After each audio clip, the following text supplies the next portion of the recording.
Hello and welcome to Uncensored Conservatism. This is episode number 275, and today I thought I'd like to have some fun with alleged racial or ethnic microaggressions. So, what is a microaggression? It's supposedly some action, words, or thoughts that target some minority based on stereotypes, and a word on stereotypes. No one likes to be stereotyped because we're all individuals, right? But there are generally some grains of truth within any stereotype. For example, not all males are masculine, just like all females are not necessarily feminine. There are sissy boys and there are tomboy girls.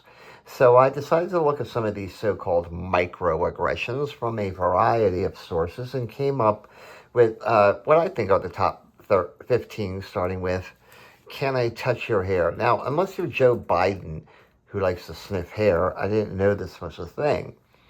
So I researched it and found out that it was a thing. It appears that black women have a complex relationship with their hair. So hair is not a toy, obviously, but you have to admit that black women love their hairstyles and their wigs. So maybe when someone wants to touch some black woman's hair, they want to see if it's real or fake. So there's this town near where I live, and it's largely black, and the number of hair braiders and wig shops on their main drag is staggering. So, yeah, there's some truth in the stereotype. Black women have a thing with hair. But I think the better question might be, are those eyelashes real? And number 14 is saying sister, brother. Now, I'm imagining this is a non-black person using those monikers to describe a black person. And this is a picture of an actual black brother and sister. Listen, now, I've used the phrase dude a lot, which is kind of like a surfer thing, although I don't surf. In fact, I don't swim. And surfers are generally white. If someone, black or white, called me a dude, which is like white surfer language, I don't get upset. So why would a black person be upset if someone calls them brother or sister? I mean, are the phrases some kind of code to be used only among black people? I mean, this is just silly. And number 13, where are you really from? Okay, this doesn't refer to blacks unless they speak with some Nigerian accent or something. Instead, it refers more to Hispanics. And again, just because they're in this country doesn't necessarily mean they are from this country, right? So again, I don't see the microaggression. And number 12, don't blame me, I never owned slaves. This is fucking hilarious because it's true. I defy any white person in America today to step forward and confess that you own a slave. Unless you're like Nike and you have Cambodian slaves in that country. Personally, I don't own slaves, so saying, and nor have I ever, so saying this is an absolute objective truth. Slavery ended in this country after the Civil War. Now, the black community will tell you their plight, such as it is born of slavery and its aftermath. Yeah, not really. One's individual plight is an individual problem, not collective. Instead, this is simply instilling white guilt because of the actions of people before 1865, plain and simple. The slavery card is a go-to for the race grifters out there. And number 11 is saying that white privilege does not exist. Well, what if it didn't? Would that still make it a microaggression? And here I think context is kind of important. Are we talking about education where because a history course focuses on our founding by white people? There weren't too many black pilgrims that I remember coming here from Europe and all that. Or are we talking about like teacher expectations because we want students to speak and write coherently? Are we talking about hiring bias? Isn't that what affirmative action was all about? Are they telling us that affirmative action has been a huge failure over these many years? The wage gap? Well, think that depends on one's chosen career or job. So are you telling me a black engineer with 20 years experience out of MIT makes less than a white engineer with 5 years experience out of MIT? Yeah, I don't think so. And I can go on. You see, white privilege is the go-to excuse for failures of a minority community. It's a game white people cannot win because they will always trot out unconscious bias and white privilege. And because it's supposedly unconscious, you can't deny it. It's a game you cannot win. So just ignore it. And number 10 is asserting that America is a melting pot. Okay, big problem with this one, because how many times have you heard the phrase that America's biggest strength is our diversity? Well, first of all, I can make a great case that diversity, racial, ethnic, whatever, is not necessarily a strength, but let's leave that alone for a second. More importantly, if diversity is our strength, then it necessarily implies that America is, in fact, a melting pot. Now, yes, some members of that melting pot weren't treated very nicely when they arrived in America. Every racial or ethnic group has had to endure discrimination or even slurs. Italians were seen as dirty Southern Europeans. East Europeans were considered gypsies, and the Irish as a bunch of potato-eating drunks. Yet all these groups, including blacks, make up the fabric of America. So it is indeed a melting pot. At number 9, I personally like this one, saying anyone can succeed in life with hard work. So, are the detractors suggesting otherwise? Although they can probably find some examples of people who worked hard and did not succeed, I can probably find an equal number of whites who did not succeed despite their hard work. But the fact remains that perseverance and hard work are the two main factors resulting in success. What's the option?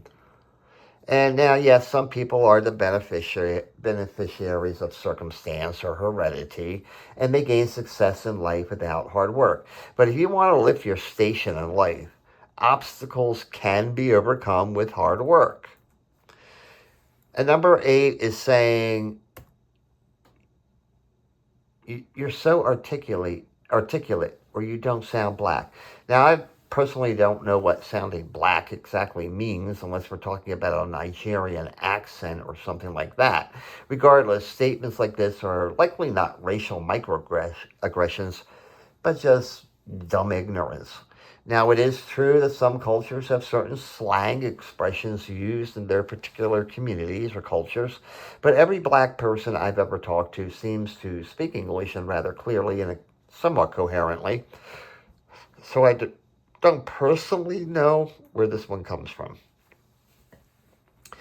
At number 7, and this one's sort of related, you speak good English, and I suspect this one applies more to Hispanics. So let's get some facts straight here. English is the de facto and should be official language in this country. So speaking good English should simply be the norm. You want to live in this country, learn fucking English. There should be no reason a sign should have to be written in 40 language. Further, this is not intrinsic to any community. I know many a white person who cannot speak or write good English, and this whole subject burns me up. Next up, saying she's pretty for a black girl comes in at number 6. Again, this is not a microaggression other than the fact that the word black is inserted here. So there are certainly pretty black women, just as there are some ugly black women. There's pretty white women, and there's some pretty ugly white women out there as well. Just like there are pretty Hispanic women and really fucking ugly Hispanic women. There is objective beauty and standards in the world, and they don't know racial or ethnic boundaries. And number 5, saying, I'm not racist because I have black friends. First of all, a true white racist would not associate with any black person, especially a friend. But let's look at this from a different angle. Suppose a white person has nothing but black friends. Is he still racist? Okay, whatever. Number 4, following a black customer in a store. Okay, I've worked in retail. I've been an owner of a store. I've managed a store. Does it happen? Absolutely. But it's not based on your skin color. It's based on demeanor and other factors. A black bum off the street will be watched as closely as a white bum off the street. The reason is simple because bums tend to steal and shoplift and panhandle and scare people away. Plain and simple. Now, there is a corollary to this microaggression, ignoring a black customer in a store. So, which is it? And even here, this is a little dishonest. A black customer in a business suit will get the same attention as a white customer in a business suit, and the reason is simple. Money is green, and it makes no difference to a store owner whether those bills come out of the pocket of a black person or a white person. And regardless, it's just common sense. If you've been ripped off by a gang of black people, you'll naturally be suspicious of a future gang of black people.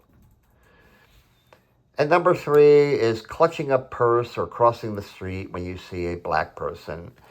Now, I suppose some people do that, but it really isn't the norm. It would be rather a bizarre walking path in a large city. You'd constantly be crossing streets. Now, I've walked through some good neighborhoods and some bad neighborhoods in many big cities.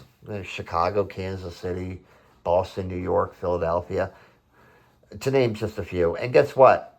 I've never crossed the street to avoid anyone of any color or ethnicity, except when I see homeless panhandlers despite their color. I only gave money once to a supposedly homeless guy, and that was in Key West, and only because he wanted $1 to get beer. His honesty so surprised me, I gave him $5. I didn't know, however, as my wife later corrected me, the dude was gay and was trying to pick me up. But I digress. Now, this is my favorite one coming up here. Saying all lives matter. Okay, this naturally derives from the slogan that Black Lives Matter and all that racial shit that goes along with that grift. Are black people saying that the lives of others don't matter? Or are they saying that the lives of blacks matter more than the lives of other people? Is there some life hierarchy among the races that nobody knows about? It seems to be. And if black lives mattered, why is the rate of black abortions higher than live births in cities like New York City with large black populations? And I can show you statistic after statistic that when it comes to police shootings of criminal suspects, white cops shoot plenty more white suspects than black suspects. But the black suspect always gets the attention. If anything, the focus on black victims is, by definition, the racism here. If you see race or racial motivation in everything, you are racist despite your skin color, or in her case, your hair color. And finally, at number 1 is saying, I'm colorblind. Okay, yeah, color blindness is a medical condition, regardless. I kind of remember this guy saying something about color blindness and concentrating on one's character, not skin color. But how far we've come from those lofty days of eloquent speeches on the National Mall in Washington, D.C. Instead, today, it's all about one's skin color. And it's a kind of silly phrase anyway. If a person approaches me and they're black, I'm going to notice a few things. First of all, that they've got black skin. Then I'm likely to notice, oh, it's a male or a female. Oh, they have a business suit on, or they look like a bum. There's a lot of things I'm going to notice. But first of all, I'm going to notice the color of their skin. So nobody is fucking colorblind. Black, brown, olive, fucking green. No one is colorblind in this sense. And if no one is colorblind, saying you are colorblind is just stupid and false. But it's certainly not a microaggression against anyone. So as I said, this list is certainly not all-inclusive. There are supposedly other microaggressions out there, but it's a no-win situation all the way around, as I've said. When you see race in everything or a racial motivation, chances are you are the racist. So let's just heed the words spoken on the mall on that day in the 1960s by this guy and judge people as individuals on their character, not their skin color. There are racist whites under my definition, which is seeing race in everything, just as there are racist blacks out there. Drown out the extremes and see individuals, groups, not groups, individuals for who they are and cut the microaggression bullshit. And that's it. Thank you. Have a great day and a more pleasant tomorrow.